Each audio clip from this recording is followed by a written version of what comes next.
आज हम एक बहुत ही इंटरेस्टिंग टॉपिक का रैपिड रिवीजन करने वाले हैं जो अक्सर एग्जाम्स के टाइम बहुत डराता है, ग्रेविटेशन। लेकिन बिल्कुल टेंशन मत लीजिए। आज के इस एक्सप्लेनर के बाद ग्रेविटेशनल फोर्स का पूरा कॉन्सेप्ट आपके दिमाग में हमेशा के लिए छप जाएगा। We are going to make this super easy.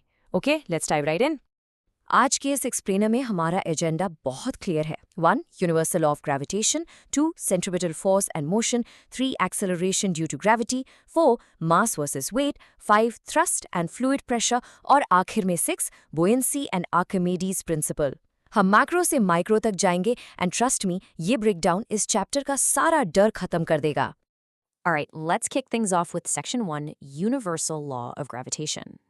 तो ये ग्रेविटेशनल फोर्स असल में है क्या? ब्रह्मांड में मौजूद हर एक object, literally every single thing, चाहे वो कितनी भी छोटी या बड़ी क्यों ना हो, वो दूसरे ऑब्जेक्ट को अपनी तरफ खींच रही है। इसी फोर्स ऑफ अट्रैक्शन को हम ग्रेविटेशनल फोर्स कहते हैं। मतलब आप, मैं, आपकी स्टडी टेबल, सब एक दूसरे पर लगातार ये फोर्स लगा रहे हैं। अब मैथमेटिकली इसे डिराइव करना काफी डरावना लग सकता है, right? But it's actually super simple. हम स्टार्ट करते हैं F equals to Gm1 into M2 upon R² से। अब अगर हमें यूनिवर्सल ग्रेविटेशनल कांस्टेंट यानी बिग G का यूनिट निकालना है, तो बस यूनिट्स को सब्स्टिट्यूट कीजिए। फोर्स के लिए न्यूटन, मास के लिए kg, तो 2 मास के लिए kg² हो गया, और डिस्टेंस के लिए मीटर²। बस इसे रीअरेंज कर दीजिए एंड बूम, जी का यूनिट बन गया न्यूटन मीटर² अपॉन kg²। एकदम इजी। और हाँ, एक नंबर जो आपको बिल्कुल रट लेना है वो है 6.67 इंटू 10⁻⁻11। ये बिग जी की एग्जैक्ट न्यूमेरिकल वैल्यू है। एग्जाम्स में कभी कभी ये वैल्यू मिसिंग होती है, तो ये नंबर आपका पक्का दोस्त होना चाहिए। You just can't afford to forget this one. अब आप सोचेंगे, ओके मैथ तो समझ आ गया, but why do we care? Well, ये लॉ रियल लाइफ में जादू करता है। ये वही फोर्स है जो हमें धरती से चिपकाए रखती है, वरना हम सब हवा में तैर रहे होते। इसी की वजह से चांद धरती के चक्कर लगाता है, प्लैनेट्स मोशन में रहते हैं, और समंदर में जो आप रात को ऊंचे ऊंचे ओशन टाइड्स देखते हैं ना, वो भी चांद और सूरज की इसी ग्रेविटेशनल फोर्स का नतीजा है। Moving right along, let's jump into Section 2, Centripetal Force and Motion. यहाँ एक क्लासिक एग्जाम क्वेश्चन आता है जो ऑलमोस्ट हर बार पूछा जाता है। Why does the moon not fall into the earth? चांद धरती पर गिरता क्यों नहीं है? लुक, धरती चांद को खींचती है एंड सरप्राइजिंगली चांद भी धरती को अपनी तरफ खींचता है। लेकिन क्योंकि चांद का मास धरती से काफी कम है, वो धरती की तरफ खींचा तो आता है, लेकिन एक गोल रास्ते में। पर सवाल ये है कि वो गोल रास्ता बनता कैसे है? इसका सीधा सा जवाब है सेंट्रिपिटल फोर्स। इमेजिन कीजिए कि आपने एक पत्थर को धागे से बांधा और उसे गोल गोल घुमा रहे हैं। वो पत्थर सीधा टेंजेंट में क्यों नहीं उड़ जाता? बिकॉज एक फोर्स लगातार उसे अंदर सेंटर की तरफ खींच रही है।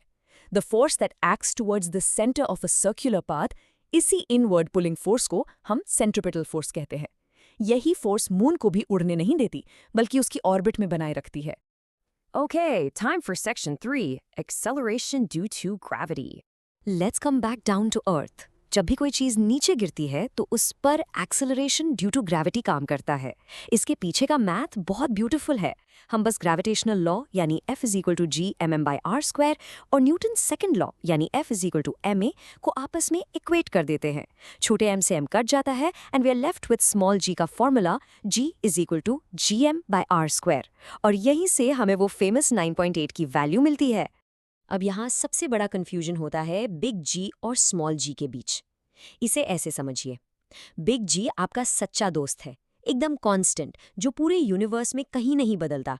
बट दिस स्मॉल जी, ये एक गद्दार है। ये बहुत जल्दी बदलता है। अगर आप एल्टीट्यूड पर जाएंगे या डेप्थ में जाएंगे तो ये कम हो जाएगा।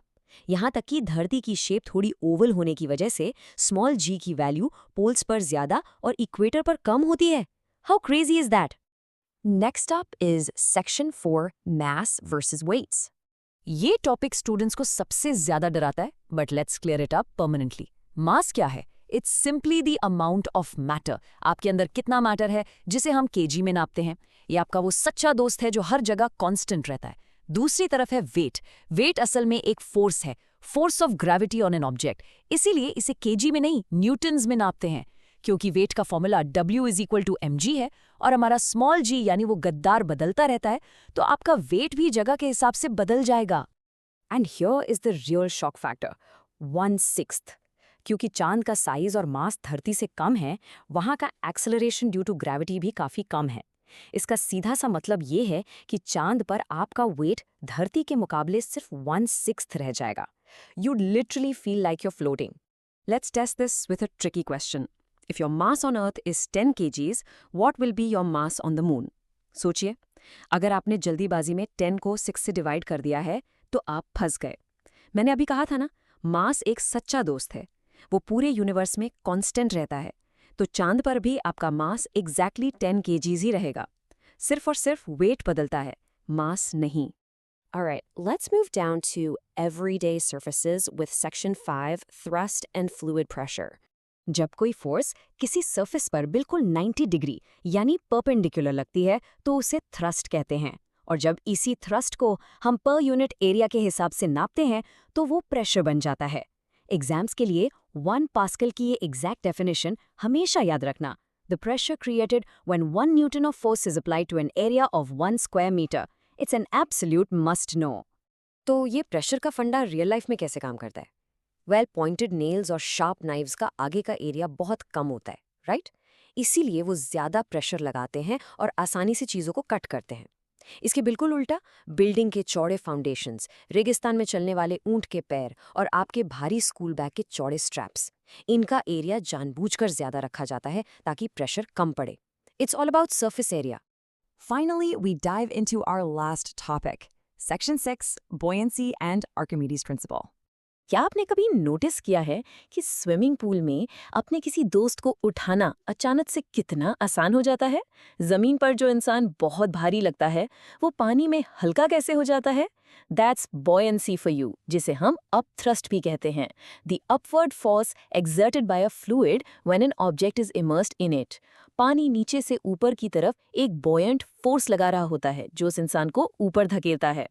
अब डेंसिटी को ताकत के तौर पर इमेजिन कीजिए। अगर फ्लूइड की डेंसिटी ज्यादा है, मतलब लिक्विड में ज्यादा ताकत है, तो वो भारी ऑब्जेक्ट को भी ऊपर धकेल देगा और वो चीज आसानी से फ्लोट करेगी। लेकिन अगर ऑब्जेक्ट की डेंसिटी ज्यादा है, तो ऑब्जेक्ट ज्यादा ताकतवर है, वो पानी को चीरता हुआ नीचे सिंक कर जाएगा। इसीलिए नॉर्मल रिवर वाटर के मुकाबले नमकीन सी वाटर में स्विम करना बहुत आसान होता है, क्योंकि सी वाटर की डेंसिटी ज्यादा होती है। नाउ, आर्किमिडीज प्रिंसिपल कहता है कि ये अपवर्ड फोर्स एग्जैक्टली उतनी ही होती है जितना पानी उस ऑब्जेक्ट ने डिस्प्लेस किया है। ये प्रिंसिपल हमारी मॉडर्न टेक्नोलॉजी को कैसे चलाता है? सबमरीन्स पानी के टैंक्स को खाली करके हल्की होती हैं और ऊपर आती हैं। हॉट एयर बलून्स ठंडी हवा को डिस्प्लेस करके उड़ते हैं। दूध की प्योरिटी नापने वाले लैक्टोमीटर से लेकर समुद्र में तैरने वाले भारी भरकम मेटल शिप्स तक, ये सब भारी वॉल्यूम ऑफ वाटर को डिस्प्लेस करते हैं और इसी शानदार प्रिंसिपल पर काम करते हैं। सो आज हमने मैक्रो से माइक्रो स्केल तक का एक अमेजिंग सफर तय किया। But before we wrap up this explainer, मैं आपको एक माइंड बेंडिंग सवाल के साथ छोड़ना चाहता हूँ। If gravity is everywhere, what would happen if it suddenly turned of for just 1 second? सोचिए, अगर ब्रह्मांड से ग्रेविटेशनल फोर्स सिर्फ 1 सेकेंड के लिए गायब हो जाए, तो हमारे ग्रहों, समुद्रों और खुद हमारा क्या होगा? Let that sink in. आज के इस एक्सप्लेनर में बस इतना ही। Keep learning and keep that curiosity alive.